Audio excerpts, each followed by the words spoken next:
Hello' বন্ধুসকল, স্বাগতম জনাইছো অন্য এটি নতুন ভিডিঅ'লৈ। আজিৰ ভিডিঅ'টো কিহৰ বিষয়ত হ'ব আপোনালোকে থাম্বনেইল চাই ইতিমধ্যে গমেই পাইছে।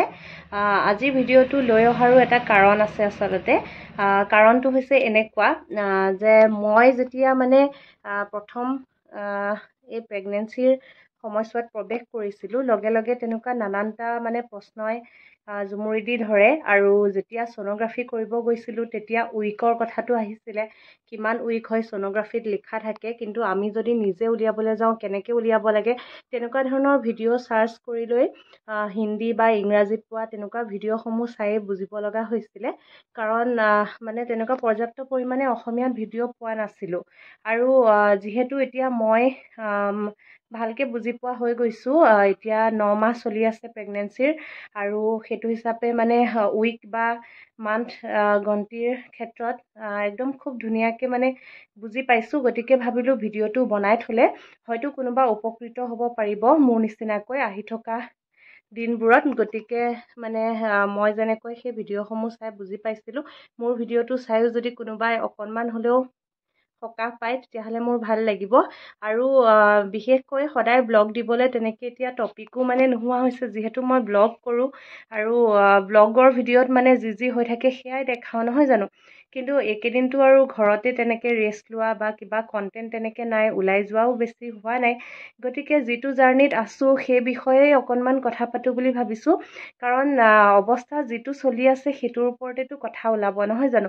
হয়তো বহুতে ভাবিব পাৰে যে একদম পণ্ডিতালি দেখাইছে, প্ৰেগনেণ্ট হৈয়ে প্ৰেগনেঞ্চিৰ ভিডিঅ'ই দি আছে।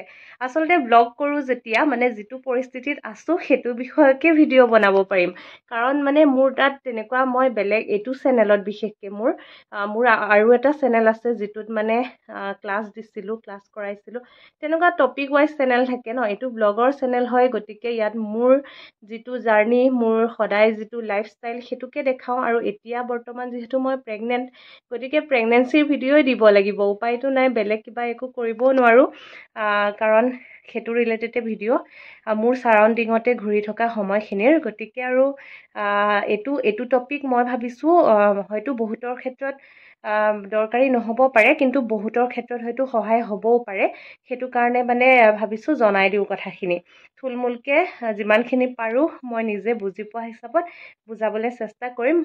কোনোবা যদি অকণমান হ'লেও উপকৃত হয় তেতিয়াহ'লে ভাবিম যে মোৰ ভিডিঅ'টো কৰা সাৰ্থক হৈছে। আৰম্ভ কৰিবলৈ লৈছোঁ তেতিয়াহ'লে বাকী কথাখিনি। প্ৰথমে আহোঁ মাহৰ গণনা। মাহ আৰু উইক সপ্তাহ, মান্থ আৰু উইক, এই দুটা বস্তুৱেই বহুত বেছি জৰুৰী হয়। আৰু সেইমতে হিচাপ কৰি ডাক্তৰে ডেট দিয়ে, আৰু আমাৰ আহিবলগীয়া সন্তানটোও সেই সময়মতেই আহে। আৰু সেই সময়ৰ অলপমান শেষৰ ফালে ইফাল সিফাল হ'ব পাৰে, কিন্তু যিটো 40 উইকছৰ গোটেই প্ৰেগনেঞ্চি জাৰ্ণিটো ধৰা হয়, 40 উইকছ 40টা সপ্তাহ বুলি ধৰা হয় আচলতে।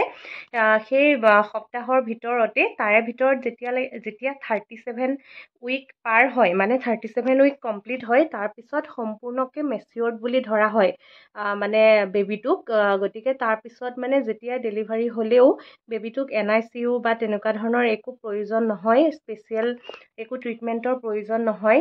গতিকে 37 উইকলৈকে মাকৰ গৰ্ভত বেবীটো সন্তানটো থকাটো বহুত বেছি প্ৰয়োজনীয়, যাতে প্ৰি টাৰ্ম ডেলিভাৰী নহয় তাৰ বাবে মাকসকলো সজাগ হ'ব লাগে। আৰু সেইটো কাৰণে আচলতে জানিব লাগে যে সপ্তাহটো কেনেকৈ গন্তি কৰে। আৰু আমি যেতিয়া ছ'ন'গ্ৰাফি ECGবোৰ কৰাব যাওঁ, আল্ট্ৰাচাউণ্ড কৰাব যাওঁ, তেতিয়া সপ্তাহটো একদম ধুনীয়াকৈ, যেতিয়া আমাক লাষ্ট পিৰিয়ড ডেটটো সোধে, আচলতে LMP বুলি কয়, লাষ্ট মান্থ পিৰিয়ডৰ ডেটটো, সেই ডেটটোৰ পৰাই তেওঁলোকে উলিয়ায়। আৰু যিসকলে কনচাৰ্ণ হয় এইটো বিষয়ত, লাষ্ট পিৰিয়ড কেতিয়া হৈছিলে সেই ডেটটো যদি জানে তেতিয়াহ'লে একেবাৰে সহজতে সপ্তাহ আৰু মাহৰ গণনাটো কৰিব পৰা যায়। আৰু কিছু সংখ্যকে হয়তো কেতিয়াবা গম নাপায়, মনত নাথাকে, এক্সিডেণ্টলি কেতিয়াবা হয়। আৰু যিসকলে প্লেনিং কৰি কৰে, বেবী প্লেনিং কৰে, তেওঁলোকে বেছিভাগেই মনত ৰাখে। আৰু আজিকালিতো বেছিভাগেই জানেই নিজৰ পিৰিয়ডছ ডেটটো, যোৱা মাহত মোৰ 2 তাৰিখে বা 3 তাৰিখে হৈছিল বুলি ধৰক সেই কথাখিনি গম পায়। গতিকে গম পালে একেবাৰে সহজ। কেনেকৈ সহজ বলক তেতিয়াহ'লে সেইখিনিকে দেখাওঁ। যেতিয়া আমি মাহ বা উইক গণনা কৰোঁ এনেকৈ কেলেণ্ডাৰখন লৈ লোৱাটো বহুত বেছি প্ৰয়োজনীয়। এতিয়া মই ধৰিছোঁ জানুৱাৰীৰ 2 তাৰিখ কাৰোবাৰ লাষ্ট মান্থ পিৰিয়ড ডেট, মানে লাষ্ট পিৰিয়ড হৈছিলে জানুৱাৰীৰ 2 তাৰিখে। গতিকে মাহৰ গণনাটো হ'ব এনেকুৱা, 2 ফেব্ৰুৱাৰীত তেখেতৰ 1 মাহ সম্পূৰ্ণ হৈ গ'ল আৰু 2 ফেব্ৰুৱাৰীৰ পিছৰ পৰা আকৌ 2 মাহত সোমাল বুলি ধৰিব লাগিব। গতিকে মান্থৰ গণনাটো তেনেকুৱাকৈ হয়, 2 তাৰিখৰ পৰা 2 তাৰিখলৈকে 1 মাহ।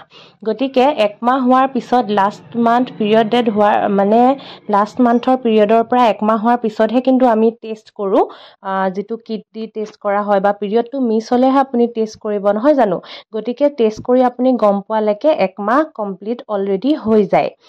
গতিকে তেনেকুৱা। আৰু এইবাৰ সপ্তাহৰ কথাটো কৈছোঁ চাওক, জানুৱাৰীৰ 2 তাৰিখটো আছিলে মঙলবাৰ। গতিকে পিছৰ মঙলবাৰে 1 সপ্তাহ 9 তাৰিখ আৰু 16 তাৰিখে 2 সপ্তাহ, 23 তাৰিখে 3 সপ্তাহ, 30 তাৰিখে 4 সপ্তাহ। তেনেকৈ সপ্তাহবোৰো একেটা বাৰতে পৰি থাকিব। গতিকে কিমানটা সপ্তাহ হয় এটা মাহত সেইটো হিচাপে গন্তি কৰিব হ'লে এনেকৈ বাৰ হিচাপত প্ৰতিটো মাহতে সপ্তাহত দাগ দি আপোনালোকে গণনা কৰিব পাৰে। মই কেলেণ্ডাৰখনত এইটো কাৰণে দেখাই দিছোঁ কাৰণ তেতিয়া অতি সহজতে মানে বস্তুখিনি তেনেকৈ গন্তি কৰিব পৰা যায়। আৰু বহুতে মানে মাহটো গন্তি কৰোঁতেও তেনেকৈ ভুল কৰে। আচলতে প্ৰথম যিটো LMP ডেট সেইটোৰ পৰা যেতিয়া নেক্সট মাহত সোমায় তেতিয়ালৈকে 1 মাহ কমপ্লিট হৈ যায়। আচলতে সেইটো নধৰি পিছৰ মাহৰ পৰা ধৰে, গতিকে হিচাপটো ভুল হয়। আৰু তেনেকৈয়ে এতিয়া মোৰ ভিডিঅ'টো কৰি থকা সময়ত 37 উইক চলি আছে আৰু 9 মাহ কমপ্লিট কৰিছোঁ।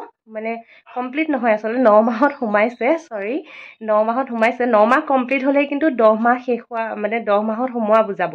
9 মাহ শেষ হৈ 10 মাহত ভৰি দিয়া বুজাব। আৰু ডাক্তৰে যিটো ডেট দিয়ে সেইটো 40 উইকছ হোৱালৈকে কিন্তু 9 মাহ কমপ্লিট হৈ 10 মাহত সোমাই যায় অলৰেডি। গতিকে কথাখিনি তেনেকুৱা, মানে 10 মাহত সোমোৱাৰ পিছৰ সেইটো ডেট দিয়ে। মানে উইকটো হিচাপত যেতিয়া 40 উইকছ দিব লগা হয়, তেওঁলোকে বেছিকৈ উইককহে প্ৰাধান্য দিয়ে। আৰু উইক ৱাইজ মানে বেবীৰ গ্ৰথটো বেলেগ বেলেগ হৈ থাকে। সেইবোৰ ভিডিঅ' আমাৰ অসমীয়াত পৰ্যাপ্ত পৰিমাণে নাই, কিন্তু তেনেকৈ মানে বাহিৰৰ কিছুমান ভিডিঅ' আছে, সেইবোৰত খুব ধুনীয়াকৈ প্ৰত্যেকটো উইক মানে একদম চিৰিজ হিচাপে কেনেকুৱাকৈ বেবীৰ গ্ৰথ হয়, কেনেকুৱাকৈ মানে প্ৰত্যেকটো উইকৰ বৈশিষ্ট্যবোৰ কি কি খুব ধুনীয়াকৈ ভিডিঅ' বনোৱা আছে। কিছুমান বাহিৰৰ চেনেল আমাৰ আমেৰিকাৰ পৰা বা লণ্ডনৰ পৰা তেনেকুৱা ইংলিছত বহুতখিনি পোৱা যায়। আৰু আমাৰ হিন্দীৰো এটা ভাল চেনেলৰ কথা যদি ৰিকমেণ্ড কৰিবলৈ যাওঁ তেতিয়াহ'লে মই ক'ব পাৰিম যে IVF কনচালটেণ্ট সুপ্ৰিয়া পুৰাণিক বুলি এটা চেনেল আছে। হয়তো বহুতেই ফ'ল' কৰে বা কৰি আহিছে এইখিনি সময়ত, প্ৰেগনেঞ্চিৰ সময়ত। ময়ো কৰি আহিছোঁ। প্ৰত্যেকটো উইকে মানে উইকৰ বৈশিষ্ট্যবোৰ তেওঁ যেনেকৈ দিয়ে তেনেকৈয়ে চাই আহিছিলোঁ আজি পৰ্যন্ত। গতিকে আশা কৰিছোঁ আৰু আপোনালোকেও অকণমান হ'লেও চাগে বুজিবলৈ সক্ষম হৈছে এই উইকৰ ধাৰণাটো। বেলেগকৈ আৰু বহুতে এনেকৈ ধৰিব খোজে উইকটো, ধৰক মই যিটো দেখালোঁ 2 জানুৱাৰী বুলি দেখায়, পিছৰ উইকটো তেনেকৈ বাৰ হিচাপত মানে উইককেইটা নুলিয়াই কিনে বহুতে কি কৰে 1 মাহত 4 সপ্তাহ বুলি ধৰি লয়। তেনেকৈ কিন্তু যদি উলিয়াই 4 সপ্তাহকৈ যদি হিচাপ কৰে তেতিয়া কিন্তু উইক গন্তিটো ভুল হয়, বহুতৰ ক্ষেত্ৰতে ভুল হয় আৰু পিছত গৈ উইকটো খেলি মেলি লাগে। সেইটো কাৰণে সেইটো নকৰিব, কাৰণ প্ৰত্যেকটো মাহতে মানে 4 সপ্তাহে থাকিব বুলি কথা নাই। কেতিয়াবা 4 সপ্তাহ হয়, কেতিয়াবা 5 সপ্তাহ হয়, গতিকে খেলি মেলি থাকে।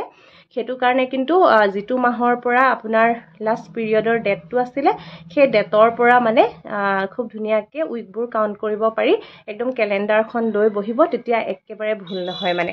আৰু এইখিনিয়ে কথা ক'ব লগা আছিলে। আজিৰ ভিডিঅ'টো ইমানখিনিয়ে। যদি ভাল লাগিলে, যদি ভাল পালে তেতিয়াহ'লে লাইক এটা কৰিব। আৰু নেক্সট ভিডিঅ'ৰ সৈতে আহি আছোঁ। জানো ব্লগে দিম নে এনেকুৱা কথা বতৰাই দিম নাজানো, ইয়াৰ পিছৰ ভিডিঅ'টো কি হ'ব, কিন্তু দিবলৈ চেষ্টা কৰিম, কাৰণ ভিডিঅ' বনাই থাকিলে মনটো মোৰ ভাল লাগি থাকে। আপোনালোক সকলো ভালে থাকক। আজিলৈ আহিছোঁ, বাই।